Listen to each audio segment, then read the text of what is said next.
খেয়ে দিলেন, মুহূর্তেই ধসিয়ে দিলেন, মুহূর্তেই ব্যর্থ করে দিলেন, জয় বাংলা করে দিলেন জামায়াত ইসলামের সেক্রেটারি জেনারেল অধ্যাপক মিয়া গোলাম পরোয়ার। বিএনপির দীর্ঘদিনের একটা ন্যারেটিভ, 5 আগস্টের পরে জামাতের বিরুদ্ধে বিএনপির কোনো ন্যারেটিভ নেই, সব ফল করেছে। যেমন জামাতকে রাজাকার বলা কঠিন ধরা খেয়েছে ডাকসুতে, যে শিবিরকে রাজাকার না বললে হয়তোবা শিবির এত ভোট পেত না, কারণ রাজাকার স্লোগান দিয়ে বাংলাদেশে বিপ্লব হয়েছে এবং রাজাকার স্লোগান দিয়ে, রাজাকার গালি দিয়ে হাসিনার আমৃত্যু কারাদণ্ড হয়েছে। Do you know that? হাসিনার আমৃত্যু কারাদণ্ডের অন্যতম কারণ হাসিনার বিরুদ্ধে 5টা অভিযোগ ট্রাইব্যুনালে, তার মধ্যে 4টায় মৃত্যুদণ্ড আর 1টায় আমৃত্যু কারাদণ্ড। কোনটা? এই যে রাজাকার বলা। রাজাকার বললে বাংলাদেশে আমৃত্যু কারাদণ্ড হয়। তো দর্শক, এই জায়গায়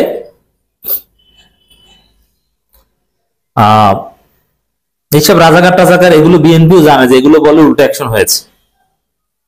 তারপরে একটা ন্যারেটিভ খুব জোরালো ভাবে তৈরি করছে এবং এর পিছনে অনেক টাকা পয়সা খরচ করেছে এবং কিছু হুজুরকে অনেক টাকা পয়সা দিয়ে কিনেছে। এই কওমি হুজুরদের যাদেরকে কিনতে পারে, যাদেরকে কিনতে অনেক টাকা লাগে, যেমন আহমদ শফির ছেলে আনাস মাদানি অনেক টাকার বিনিময়ে আওয়ামী লীগের কাছে বিক্রি হয়েছে, অনেক ধন সম্পত্তি কামিয়ে নিয়েছেন। এই আনাস মাদানি জীবনে আর কিছু না করলেও সমস্যা নাই। এরকম বিএনপি অনেক টাকা পয়সা খরচ করে নানান ভাবে জামাতের বিরুদ্ধে একটা ন্যারেটিভ দাঁড় করিয়েছে যে জামাত জান্নাতের টিকিট বিক্রি করে। কিন্তু বিএনপির এই ন্যারেটিভ জামাতের সেক্রেটারি জেনারেল মুহূর্তের মধ্যে কয়েক সেকেন্ডে খেয়ে দিয়েছে, কয়েক সেকেন্ডের একটা বক্তব্য। এরপরে বিএনপির এই ন্যারেটিভ পাগলেও বিশ্বাস করবে না। জামাত জান্নাতের টিকিট বিক্রি করে, কিন্তু জামাত বলে যে না, আমরা জান্নাতের টিকিট বিক্রি করি, আমরা জান্নাতের পথ দেখাই। এর মানে জান্নাতের লাইন থেকে কিন্তু জামাত চলে আসে নাই। জনগণকে জান্নাতের আকাঙ্ক্ষা, রাস্তা দেখানোর রাস্তা থেকে কিন্তু ফিরে আসে নাই, কিন্তু টিকিট বিক্রি করি না আমরা। তবে হ্যাঁ, জান্নাতের টিকিট বিক্রি করি, সেটা কি? কোরআন হচ্ছে জান্নাতের টিকিট।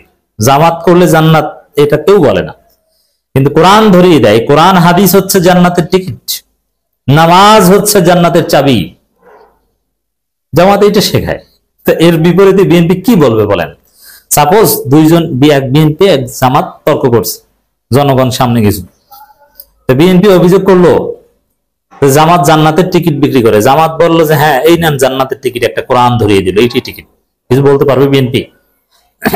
জামাত নেতা বলল এই যে নামাজ পড়বেন এইটি জান্নাতের টিকিট, হাদিসে আছে আসসালাতু মিফতাহুল জান্নাহ, চাবি টিকিট একই তো কথা। টিকিট দিয়ে ঢোকা যায়, চাবি দিয়ে খুলে ঢোকা যায়, কোনো পার্থক্য নেই। তো জামাতের সেক্রেটারি জেনারেল গোলাম পরোয়ার বলেছেন জামাতের বিরুদ্ধে জান্নাতের টিকিট বিক্রি অভিযোগ মিথ্যা। তিনি বলেছেন আচ্ছা, আমরা জামাতের টিকিট বিক্রি করি। বিএনপিকে চ্যালেঞ্জ দিয়েছেন, কই টিকিট, একটা টিকিট দেখান না। ওরা তো কিয়ামত পর্যন্ত চেষ্টা করেও কোনো টিকিট দেখাতে পারবে না। জামাত কোথায় টিকিট বিক্রি করেছে, টিকিটটা কোথায় একটু দেখান, দেখাতে পারবে না। কিন্তু জামাতের হুজুররা আবার বলে আমরা পারবো, জামাত যে জান্নাতের টিকিট বিক্রি করে ওই টিকিট দেখাতে পারবো। সেই টিকিট কি দেখবেন? বিএনপি দেখাতে হয়। বিএনপিকে হাতে হারিকেন ধরিয়ে দিয়েছে। বিএনপি সারা বাংলাদেশ খুঁজবে যে জামাত জান্নাতের টিকিট বিক্রি করে একটা টিকিট দেখাই। তবে এই বটফোর্স, এরা যে কতটা গর্ধব এবং অপদার্থ, অশিক্ষিত, এরা জান্নাতের টিকিট বানায় কিভাবে জানেন? জামাতের যে বাইতুল মালের রসিদ আছে, তো ওইটা ওরা এডিট করে লেখে এই টাকা দিলে জান্নাতের গ্যারান্টি। এগুলো পাগল ছাগলও বিশ্বাস করে না। তো জামাতের লোকজন আবার জান্নাতের টিকিট দেখাতে পারবে কি? ওই যে এতক্ষণ বললাম, কোরআন হাদিস ধরিয়ে দিয়ে বলবে এটি জান্নাতের টিকিট। কোরআন ধরিয়ে দিলেই জান্নাতের টিকিট, কোরআনই হচ্ছে জান্নাত, কোরআন মানলেই জান্নাত। এখন বলবেন যে কোরআন মানলে হবে, হাদিস মানা লাগবে না। আরে কোরআন মানতে হলে হাদিস মানা লাগবে, কোরআনের মধ্যে হাদিস মানার কথা আছে। আর নামাজ ধরিয়ে দিবে, নামাজ নামাজ পড়েন, আপনি জান্নাতে যাবেন। মজা না? আচ্ছা, বিএনপি পারলে বলুক। এখানে দুইটা ব্যাখ্যা দিই। একটা হচ্ছে জামাত বলে আমরা আল্লাহর জমিনে আল্লাহর আইন কায়েম করব। বিএনপি বলে যে না, তারা পারবে না, মিথ্যে কথা বলে। আমি বলি না পারলেও এই যে বলে, নিয়ত আছে, এতেই তো সব, এইটাই তো জামাতের অর্জন। আপনি পারলে এটা শুধু বলেন, আপনি তো বলতে পারবেন না, নাম্বার ওয়ান। দ্বিতীয় হচ্ছে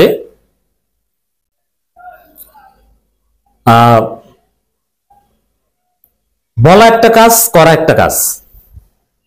ইসলামে যদি কোনো ভালো কাজের নিয়াত কেউ করে, ওই নিয়াত করার কারণেই একটা সওয়াব, আর কাজটা করার পরে ডাবল সওয়াব। এটা ইসলামের একটা নীতি। জামাত নিয়াত করেছে আল্লাহর জমিনে আল্লাহর আইন কায়েম করার, এটা না পারলেও নিয়াত করেছে, এই জন্যই তো তারা সওয়াব পাবে। ইন্নামাল আমালু বিন্নিয়াত, নিয়ত দেখে আল্লাহ বিচার করবেন। জামাতের নিয়ত ছিল, যদি না পারে পারে নাই, তাতে কি নিয়ত তো আছে। আর বলাটা হচ্ছে নিয়তের বহিঃপ্রকাশ, যে বলছেন। তো দর্শক, এই জায়গায় বিএনপির কোনো জবাব নাই। জান্নাতের টিকিটও বিএনপি কে দেখিয়ে দিতে পারবে, জামাত ধরিয়ে দিতে পারবে। আচ্ছা, বিএনপি আমি চ্যালেঞ্জ দিলাম, তারা এত ভালো, পারলে বলুক, তাদের একটা মিছিলে পারলে নারাই তাকবীর স্লোগান দিক, পারবে না। আল্লাহু আকবার স্লোগান দিক, পারবে না। তাহলে তারা আসলে কোন গোডাউনের মাল? ক্লিয়ার? জামাত ইসলামের সেক্রেটারি জেনারেল ও সাবেক এমপি অধ্যাপক মিয়া গোলাম পরোয়ার বলেছেন, আমরা কখনো জান্নাতের টিকিট বিক্রি করি না, এটি ঢাহা মিথ্যা কথা। তবে মানুষকে জান্নাতের আগুন থেকে বাঁচাতে আল্লাহ তাআলা রাসূল সাল্লাল্লাহু আলাইহি ওয়াসাল্লামের যে পথ দেখিয়েছেন, কেবল সেই পথেই তারা অনুসরণ করতে উৎসাহ দেন। মজা না? এর জবাব আছে বিএনপির কাছে? মানে বিএনপির ন্যারেটিভ তো খেয়ে দিয়েছেন গোলাম পরোয়ার। যে মানুষ গোলাম পরোয়ারের বক্তব্য শুনবে, সে কোনোদিন বিএনপির জান্নাতের টিকিট বিক্রির ভুয়া প্রপাগান্ডা বিশ্বাস করবে না।